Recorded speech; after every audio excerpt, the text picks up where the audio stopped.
Hi, and welcome to the Property Legacy Podcast. Today we're in Morecambe. We're in John Askew's brand new service accommodation. It's his first try at service accommodation and he's done a really good job. So John, how did you get into property? Because before that you were into carpentry, doing other people's houses. Yep. What got you into property? What got me into property was becoming an accidental landlord when my parents got old. Oh, right. And my parents went into, not nursing homes, but residential care homes. And because they had savings, they had to pay for their care. So me and my brother decided to rent their house out. So it was an old person's house with wood chip wallpaper and a kitchen that my dad built, which was brown and it was a bit tired. So we changed the kitchen, we did a bit of other work, bringing it up to rental standard, and then we rented it, and that paid for part of their care. And that's how I ended up in property. Oh, amazing. That must have been really kind of rewarding to not have to get rid of the house as well. Yeah, of course. And it's still one of my rentals now. Amazing. So when my folks passed away, which was about 3 years ago, we inherited their house. I remortgaged it, bought it off my brother, and then we've got new tenants from the tenants that started in there. But then the second lot of tenants still live there now. They've been there about 2 years. My parents owned it outright, so we took a 75% mortgage on it. I gave my brother 50%. I took the other 25% and went and stuck it into another house and put it towards that. So it was, buy, refurbish, refinance off the bat, really. Yeah. So that's how we started. So your background's in is it carpentry and joinery? Carpentry and joinery, yeah. Yeah, and how long have you been doing that for? 30 years. Amazing. My dad was always very practical and always very hands-on. When we were kids growing up, he'd always... I think the world was a different place, wasn't it? I don't think that many people always sort of brought trades in and did this, that and the other. Yeah, he did. And my dad's the war generation, so he didn't like spending money. Even though he had it, he didn't like spending it, so he did everything himself. And he steered me into doing joinery. And I find it something really rewarding. I like taking a piece of timber and turning it into something beautiful, such as that, for instance. That's just an old scaffold board, but you can see it doesn't look like an old scaffold board. It's just like, you can turn it into something really beautiful, and that's simple. But all around the house there's different pieces. Like the dining table is just a slab that we've turned into a dining table, and I've always liked the creativity of it. Yeah. And I have really high standards, so I like doing stuff that's a bit outside of basic joinery. Yeah. I like creating nice stuff for people that have a very definite idea of what they want more than a budget. Mhm. And how do you find the juggle of the carpentry, joinery, and property? How do you manage all of your projects? I manage them. It sometimes feels like spinning plates, and I don't want to do all of them forever. No. Like I was saying to you before, once my portfolio pays me a good enough income that I can exit joinery, I will do, and all the calls I get from there going forwards, I'll pass on to different colleagues of mine, which I do now, because I get so many inquiries. I can't do everything because I don't have a big business and I have loads of people work for me. I don't take on everything. I just take on certain pieces that I like to do, that are interesting and profitable, and I enjoy doing them. So all that sort of stuff I'll just pass on to somebody else when I no longer do joinery. And it's nice because obviously property is quite a good place to be in terms of future proofing and that financial massively. stuff coming in. So Yeah, massively. Kind of gives you that get out of the joinery side of things when you get to that point and you go, you know what, I've had enough of that, but you've still got that income coming through, which is really important. Exactly. Yeah. That's the one. There's polarity in everything. Obviously, there's always a negative to all the positives and vice versa. But the one thing about doing joinery for yourself, and because I don't have a lot of staff, when I'm away, when I'm on holiday, when I'm not at work, I don't get paid. So my income stream just stops. So when I come to retire, my income stream will stop. Apart from a private pension, which unless you have a huge private pension, it's never gonna create the lifestyle that you want. So property will create the lifestyle I want, based on building it up, building a big portfolio, which is what I want to do. Okay, so from the property side, did you go through any training, or is it more suck it and see? It was initially, I started off meeting Martin Sanderson from BPN. So once we were landlords with my parents' house, I can't exactly remember what I did, but I just started looking online at different stuff, and I found progressive property, and then I listened to an interview with Kevin McDonnell, the Irish guy, interviewing Martin Sanderson, and I figured out, it came to light he was from Preston, so I found him online, messaged him, and he said, "Oh, we've got a network event in Preston, come along." So I've been going to that for 2 years. I've been to Missopi with Progressive, where they do a 3-day taster course with different strategies and stuff. So I went to that, which is a free event, but then I never continued with that, but I went up to Redcar and I trained with a guy called Stephen Green. I did a 3-day course in May 23, and then I did their elite 7-day residential in November 23. Right, okay. So I've done 10 days all in. Right. Amazing. So the 10, it's funny, a lot of people probably do this. A lot of people get into property and they have no money, or they start off, because property training isn't cheap, is it? No, it isn't cheap. So the 3-day course was fine, I just paid for that. But the 7-day residential, I didn't have the money, but I wanted to go and do it. So I worked my balls off all year just to go and pay for this course, which was a lump of cash.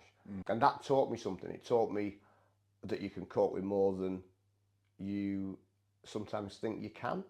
As in, if you really want to go and do something. And part of their training is something called the discipline model. And it's, they take the word discipline and all the initials. Is it an acronym? It's an acronym, yeah. And the first one, the D, is desire. And I kept asking people what the discipline model was, and no one would really tell me. They said it's all in the book, it's in the notes, it's in the training. And I figured out that I'd use the discipline model to get myself to the course, because my desire was to get to the course. So every morning when I got up on the summer holidays, when everyone else was on holiday and I was at work and I was doing this, and I thought, no, that's what I want to achieve this year, to get myself to that course. So I actually used it before I even knew I was using it. Yeah. So it's figuring out what you want to do and staying laser focused on that thing. And sometimes you just need that. It's the same with this. Yeah. It's the same with this. To get to the end of this, by the time the summer holiday started, which is round about now, when the kids break up and whatnot, we've had a massive push for the last 6 weeks. And I've been here more than anybody. I've been here every day for the last 6 weeks. Sometimes I've been at home at midnight building that dining table. But I know I wanted to do it. And it's not always easy, because no one wants to do 6 weeks straight. No. But you get to where you want to be, and then you think, right, okay, I can handle that. Yeah, it's about also, if you're committed to doing something and you know that it's going to reap the rewards when you're done, then it's the thing that really kind of pushes you to keep going. Yeah, exactly. So do you want to tell us a bit more about this space? It's absolutely gorgeous, by the way. I've been Thank having you. a proper look around. Thank you. We've done a walk. We're going to do a walkthrough as well. Yeah, cool. But do you want to just share what work you've done, and obviously there's gorgeous bits of woodwork around the house as well that it's all done by you, which is amazing. Yes, yeah. Well, this was a single let with 2 girls living here. It was tired, but it didn't need gutting.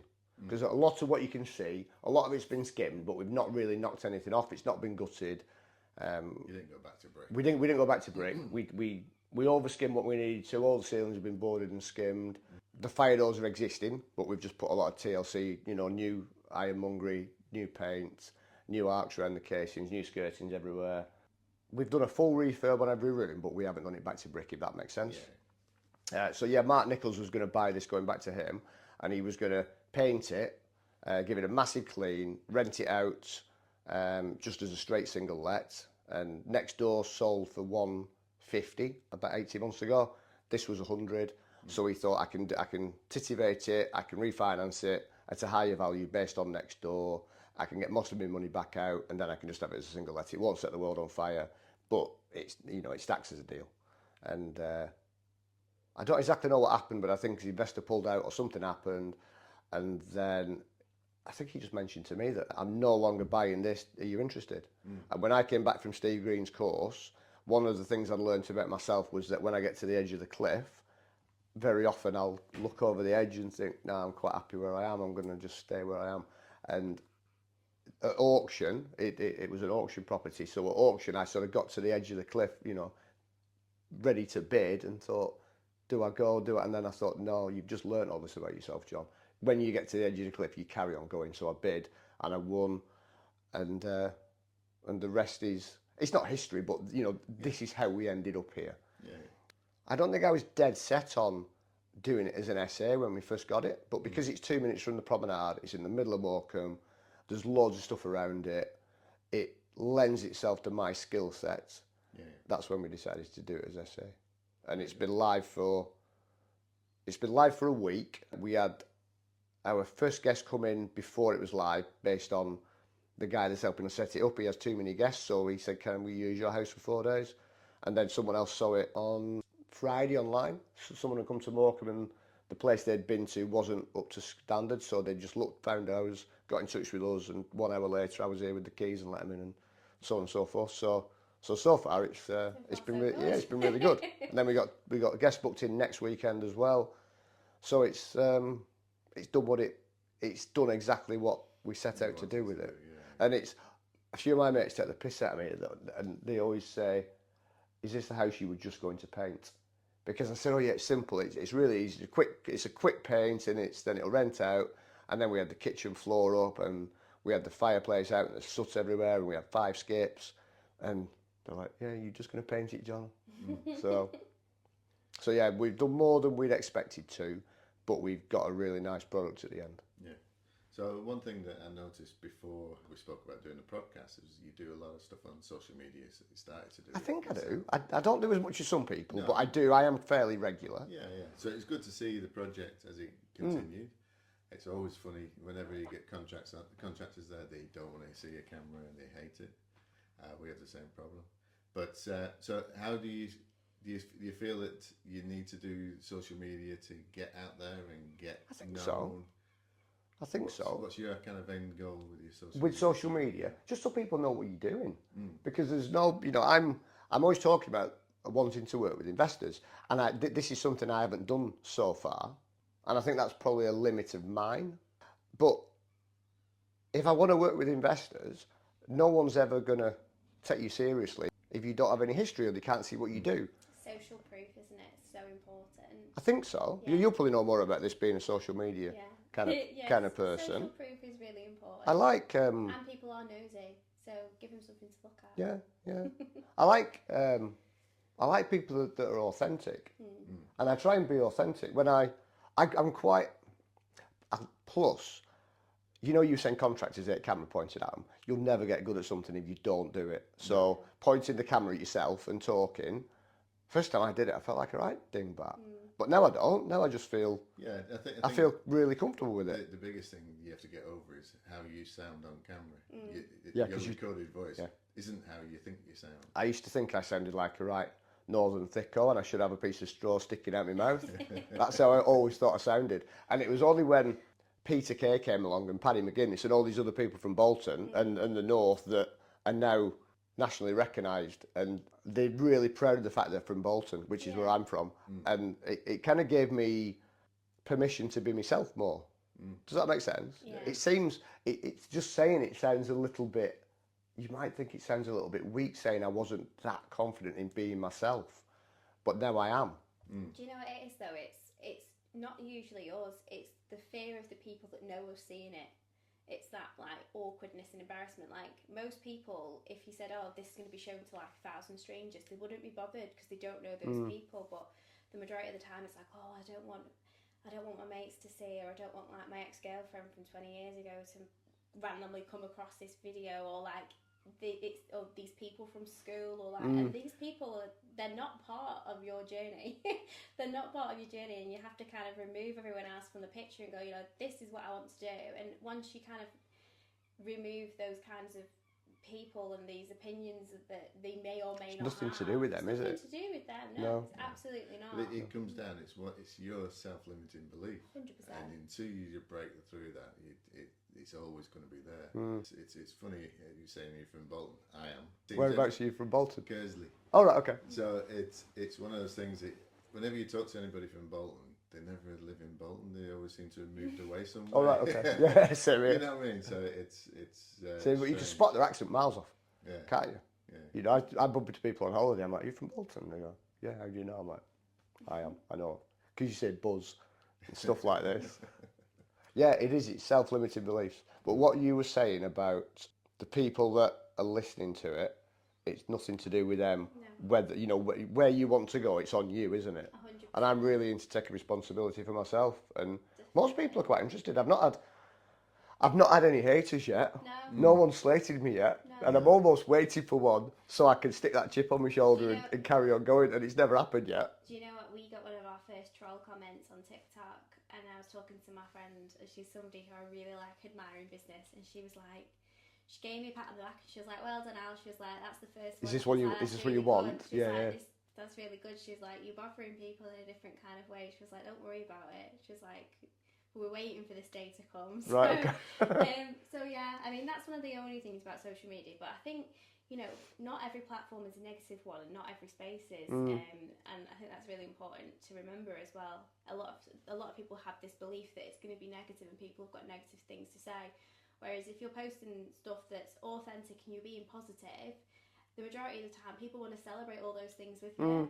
And usually as well, they want to celebrate when good things happen, but also like if something bad's happened or you've spilt a whole tub of paint on a sofa, they probably want to see that as well because it's funny and it's a way of kind of getting them to know you and who you are, and you know, shit happens and that's fine. It does, totally. Yeah, you have to put your positives and negatives. Yeah, you do. Yeah, because the gurus out there that sit in the jets and the helicopters and all that kind of stuff probably just rent it for most of it. You know, it's the old thing. Yeah, a 17-year-old with a Lamborghini that's just rented. He just stands in front of it, doesn't actually drive it.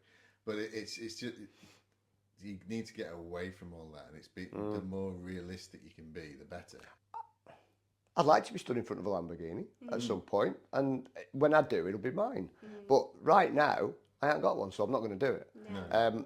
And I follow loads of people on social media, and a lot of them will tell you when everything goes wrong, they'll tell you about it, and you trust people more. Yeah, that's the thing. If somebody says, right, we've had a massive balls up, this has happened, it's all turned to shit, this is what we're going to do about it and fix it, then you trust them. The people that say, no, everything's perfect, don't worry about it, there's nothing will go wrong, don't trust them people. No. Because they're bullshitting you. Yeah, 100%.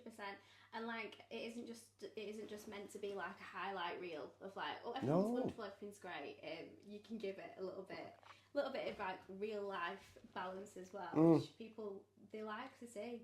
But the fact that you come on camera is really good because I think it's 83% more likely that people will interact with your content if they actually know who you are and see your face. Of course, yeah. So it's bringing that kind of personal aspect into what you do. So that's really good that you do. And I'd hope that I'm dead normal, I think, you know, well, relatively speaking, you know, whatever that may mean. But some people will get into this, they'll have piles of cash, they'll already be, you know, independently wealthy, they can do what they want. I'm not, but I intend to be through, you know, focus, hard work, dedication and learning new stuff. And anyone can do it. Yeah. You've just got to want to do it, haven't you? You've got to know where you want to go and pick that, you know, pick your desire or your outcome or the life you want to lead and aim for it and move. I think that's and take action. That's one of the things about why we started this podcast was it's not only is it not covered in education anywhere, it's something that anybody can do it, everybody can get involved with it, everybody can actually make a life for them out of it, even if they're on the dole or even if they've been brought up in the worst area going, you can make a life for yourself. And that's what we try to get out there for everybody, because there are expensive ways to learn how to do property, but all the information's out there as well. So you can learn it from the free stuff that's available, and as you grow, you can then get the courses you want. But from your experience now, is there anything you'd have done differently when you first started, or is it a case of? I don't know. To be honest.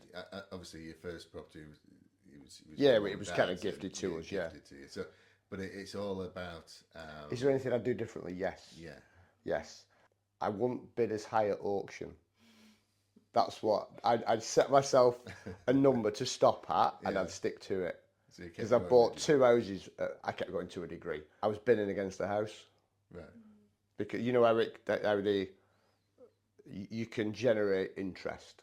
Yeah. The house can generate interest to the reserve. I only recognised that once I'd bought 2. I didn't know this. Now I do. I'd stop a bit earlier. A lot of the deals I've done, they only stack or they only work because I've worked really hard on them. So I don't necessarily want to be in my development there all the time and doing all this work. So I had the estate agent come round and look at this last week, and it stacks, and it might be full cash out, but I've been here for so many weeks doing it, that when I look at it as a whole, with the amount of time that I've been here, the amount of income I didn't generate through joinery, then it probably doesn't stack if you add up all those numbers. But then it works. So that's me just putting more effort in to get this thing off the ground. Because I know that when you want to get anything rolling, it takes more effort than once it's got momentum. It doesn't take as much effort to keep it moving, but getting it moving is hard. And that's what it's felt like at the start of this journey into investing in property. That it's taken a lot of work to get it moving, but I like doing it. And I can see why I'm doing it. It's not easy. It's not easy at all. No. So anyone that wants to get into property, anyone can do it, but it's not easy. This has been really hard. It's been a right challenge, but it's cool. And then I look back on it, and you soon forget about all that. I know when we built an extension at our house, I remember like really losing my shit, and my builders are there looking at me. And I'd not done this before. I'd like 15 people asking me different questions, being the project manager and doing all my own joinery. And I'm like, I'm never doing this again, and I'm chucking tools around, and I'm really losing my temper. And my friend Dave's dad's looking at me. He's like, "You'll do it again. You'll do it again. You'll soon forget." And I'm like, "No, I won't. I hate this. I'm never doing this again." And then about 2 months later, I'm like, "Paul, should we do something else?" And he's like, "I told you." And you do. You soon forget. And the further you go down that road, the easier it becomes, because you've already stuck yourself in the fire, as it were, and come out the other side and thought, right, I can handle that. And the stuff I can handle now is far greater than what I could do 20 years ago or 5 years ago or whatever, because you've been through it. You've lived it. You've lived it. And then you thought, it's all right. I think there's a difference in there. You've always got the people that look at a property and it has to be 100% done before they buy it. And then there's people that are a little bit handy, so they'll do it up, like paint it, decorate it. And then there's builders that'll just look at a pile of rubble and go, "Yeah, that'd be great."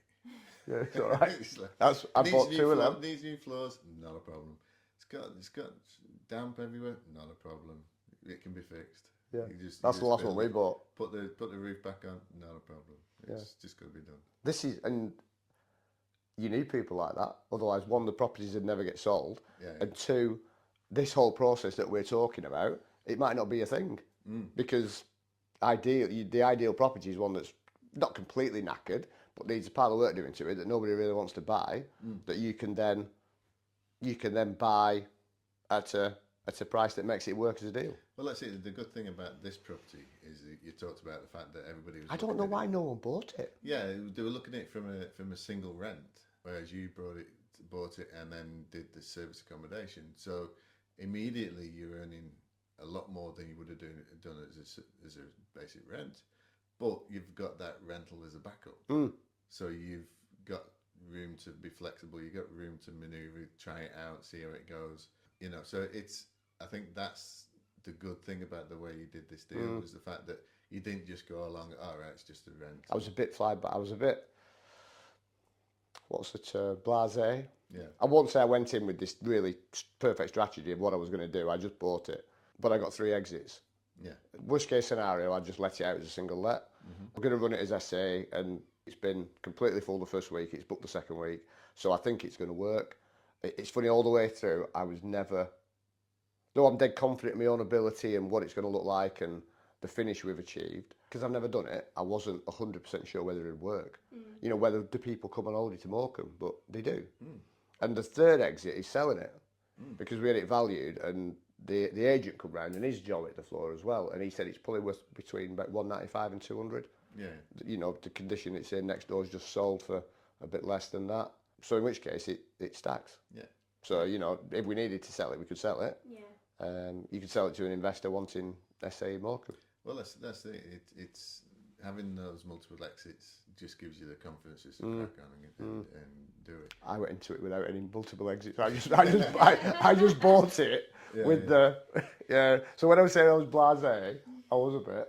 I'm just sort of piling into stuff and then think, but because I've got this inherent skill set not inherent, but this skill set that I've learned over 30 years. If it all goes wrong, I just stay here a bit longer and just work, and then I can pull it back. Yeah. Whereas for somebody that bought it and had to use trades for everything and had to pay them all, then you'd probably want to get it about 25 grand cheaper than I did, just so that you're covered. Yeah, and that's why it didn't sell like that, because it was the price it was, and that so it is what it is. So what would you look for next? Are you going to do the same again, or are you looking for? I'm not sure. We've got a buy-to-let going on at the minute that some pals of mine are working on, so we're on bridging with that, so I want to be out of that as soon as I can. So next couple of months we'll get it off bridging, put it on a just on a standard buy-to-let remortgage, and then we'll get it tenanted, and then we'll carry on from there. Initially, I've got to catch up with my joinery business and catch up with the swathe of debris that's behind me. All the stuff that's been shelved, which is just like your day-to-day life. My joinery business, I've got to catch up with private clients and get their projects done. Look for something else. Get this working automatically, because my wife's going to manage this initially. We've got all the systems set up. I don't think we need a management company because we've only got one. I think we can. We've got really good cleaners in place. We've got a laundry company in place. Paula can, she can manage the booking. She's pretty good with IT. So we'll get this working smoothly, and then I'll go look for another project. And I don't know whether you met Andy Thomas. I don't think so. Andy Thomas. I met Andy Thomas at PPN, and he was talking about people asking him what strategy he does, and he said, my strategy is being a property investor. It's not be, single lets, or it's not SA, or it's not HMOs. It is just investing in property. And I like that. I've never really limited myself to doing one thing, but I'd quite like just to get maybe a dozen single lets that just sit there in the background, because they're quite easy, they're quite straightforward. They don't pay you a fortune, but if you get enough of them, they're going to generate you a nice income, and then you can work on stuff like this, which it generates you a better income, and it lends itself more to my level of finish and what I like doing. Mm-hmm. So yeah, I haven't looked on Rightmove, or I've not been looking at property for ages, because I've been solely focused on this. So once I can put this to the back of my mind and forget about it, then I'll start looking for something else. Very good. I don't like doing more than one thing at once. I'm a bloke. It depends on the person. Yeah, you can't do multiple things at once. You basically stop doing that to go and look at something else. It's procrastination, isn't it? Sometimes you can do. It's funny, when I came back from Steve Green's the first course I did, the 3-day course, I came back and I seemed to be operating on a higher frequency for about 2 months, as in it had opened something up, and I could do about 15 things at once, but I could switch between each of them really, really easily, because the previous one never impacted on the one you were looking at. You could give it this like really pure focus, and then gradually I sort of came back into who I am, and I'm not as good at doing 5 things at once. So trying to do my joinery business and this and everything else, certain things have got left. That's just life, isn't it? Yeah. That's life. Have you remembered to celebrate the little wins? Yeah. Paula, my wife's been away this weekend, so she's been away whilst we've had our first week of this going live and this working, and I've been sort of back and forth from home to here to let people in and show them what's what. And I'm not going to do that all the time, because it's an automated business. But whilst it starts, I want to be sort of all over it so that I don't miss things. So I've not really celebrated this weekend, but now when I go back home tonight, Paula will be back, so we sort of catch up and whatnot. And we'll have a little celebration about it getting done. But I won't celebrate for a week, because that's when nothing gets done. You start, then it becomes a negative, because you end up missing out on stuff. It's like losing a load of weight and then celebrating by buying loads of cakes or going to McDonald's and celebrating that way. It's not, you've got to sort of celebrate it for what it is and then carry on. Okay, so going forward, you mentioned you're interested in working with investors in the future. So how can an investor get in touch with you? What kind of deals would you like to work on? That's one thing. I don't have a massive depth of knowledge of working with investors at the minute, because it's something I haven't done. We've either used our own money, or we've used bridging, or we've remortgaged our house, we've taken equity out of that. I think by the time I've paid my solicitors for the remortgage and the bridging costs and the interest and so on and so on and so on, it'd be much simpler using an investor. Yeah, but it's the thing that people don't understand is having a bridging loan, having finance. It is an investor. The bank is investing in you. I suppose. It's just a private investor isn't a financial institution. That's the only difference.